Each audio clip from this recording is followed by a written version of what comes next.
My dear brothers and sisters in Christ, in the early 1970s, former US Vice President Hubert Humphrey said, "The moral test of government is how that government treats those who are in the dawn of life, the children, those who are in the twilight of life, the elderly, and those who are in the shadows of life, the sick, the needy, and the handicapped."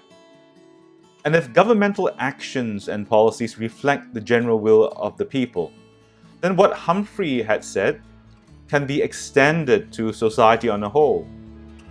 Now let me extrapolate and paraphrase.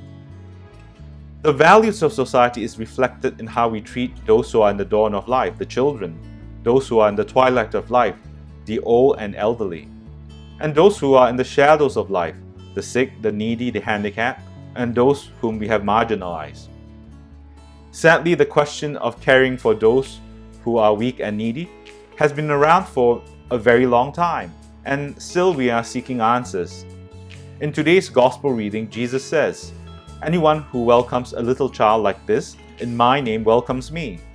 See that you never despise any of these little ones, for I tell you that their angels in heaven are continually in the presence of my Father in heaven." While many people understand this passage as the Lord's call for us to become more humble and more dependent on God, we can also understand the gospel passage as a reminder for us to take care of the weak and marginalized. During Jesus' time in the ancient world, women and children, widows and orphans, were especially vulnerable because they had very little rights. So my friends, how do we care for them in our time? Later in the same passage, Jesus continues by saying, "Tell me, suppose a man has 100 sheep and one of them strays. Will he not leave the 99 on the hillside and go in search of the stray? I tell you solemnly, if he finds it, it gives him more joy than do the 99 that did not stray at all." Again, while one way to understand Jesus' words is that he is referring to those who have strayed from the faith or strayed from the Lord's way. However, I understand his words a bit differently.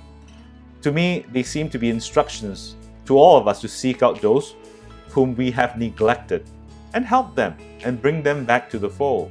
It is a call for us to minister to the needy and marginalized. My dear friends, as a society, as a church, and as individual Christians, how have you cared for the most vulnerable in our society?